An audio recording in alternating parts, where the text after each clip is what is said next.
Basabo ne banyabo mu busako obwo jjajjaffe kituli mwe yaddukira. Kakati njagala olabe nti eri ku lusozi ewa Chwamalewinyi ekibulala wali ekiboga awo we wasibuka jjajjaffe ani Chwamalewinyi we wali omwana Nabakka.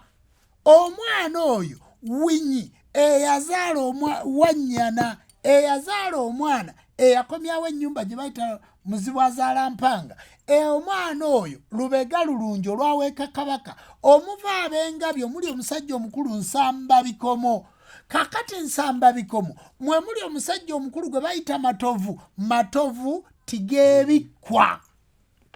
Jjajja waffe oyo abachwezi okuli Kabaka Muleeguza Lusozi okuli Sansa okuli Walusansa abatembuzi abo okuli Ndahura Kyalubimba Omwesokoza Myambe be basituka bagende mu bigo bya mugenyi. Bwe bagenda mu bigo bya mugenyi bayina ente zaabwe ez'abachwezi okwava ente ya Ssekabaka Kato Sserubbo Kintu ente ye yagenda Magonga gye baleeta mu ggulu emukono okuwasa omwana omuwala Nambi. Eyo gy'owulira yagwako evvuuvuumira ery'ejjembe eryo erya Namuzinda eritambulira mu vvuuvuumira gwe lyoyita enjoki eryagenda omulaga nti ente emu gye waleese eyeegasse mu nte ziri eri ente eyo.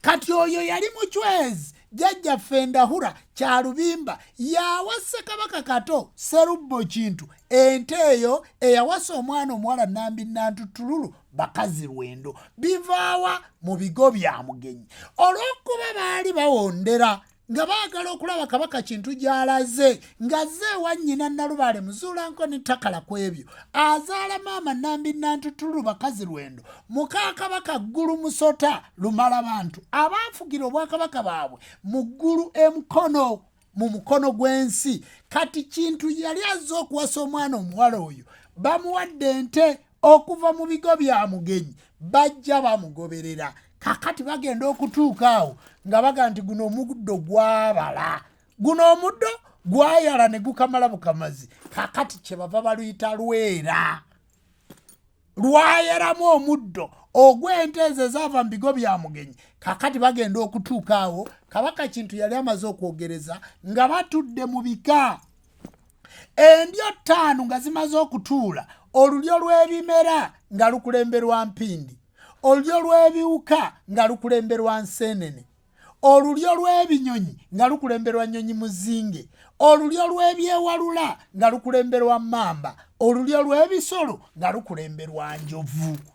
Kati ezo ndyo 5 zaali zimaze okutuula ne zifuna Ssekabaka Ntege Buganda ne bakuma ekyoto ne baleeta obunnyo erunnyo Ntebe ne bakuma ekyoto kwe kulangirira ne tufuna abalangira n'abambejja abaalangirira nti ensi evudde mu mulembe omuwaawa ogw'okutambula nga tigulina bukulembeze omuwawa ogwatambula nga gutambula bwe gutyo omulembe gw'abatembuzi omulembe gw'abalunguusira omulembe gw'ababerusi gwonna gwafundikira mu mulembe omuwaawa nga gufundikirwa Kabaka Ntege Buganda. Kabaka Ntege Buganda Ssekabaka Kato Sserubbo Kintu gwe yaddira mbigere eyawasa maama Nambi Nantutululu bakazi Lwendo obwakabaka ne buva ku mukyala kubanga bwali ku mwana muwala kubanga Kabaka Ggulu Musota Lumala Bantu ye yali afuga ensi eno kyemuva mweta abaana b'omusota. Olwero lutegedde. Kakati awo we bava bw'amala okufuna obwakabaka kyova olaba nti Abaganda mwedda batagala Kintu yava Mbaale, Kintu yava Gindi, Kintu yajja atambula n'ente ye, Kintu yava eno bassebo ne bannyabo Kintu yava Magonga ewa Kintu Mazinga ye kitaawe.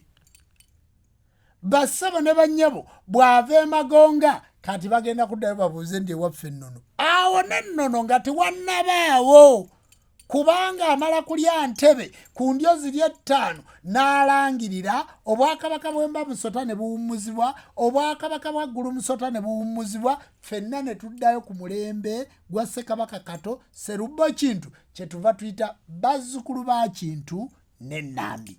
bassebo ne banyabo mu mulembe guno omuzaale kabaka Kintu ye kabaka omukulu. Mu mulembe guno omuzaale Nnaalongo Nambi Nantutulu bakazi lweno ye Nnaalongo omukulu. Kyetuva tubeera nga tuli bazzukulu ba Kintu ne Nambi. Naye tikiriiko nti Nambi ye yagirako ennambiko. Kintu kwe yasinziira okugenda ennono n'okubaga amateeka ennambiko zaatambuliranga ku mukyala. Kyebava bagamba nti ensi eno bagiyita nnyaffe Uganda, tibagiyita kitaffe Uganda. Kyetuva tutuula tuzzeewo ekitiibwa ky'Abannaalongo.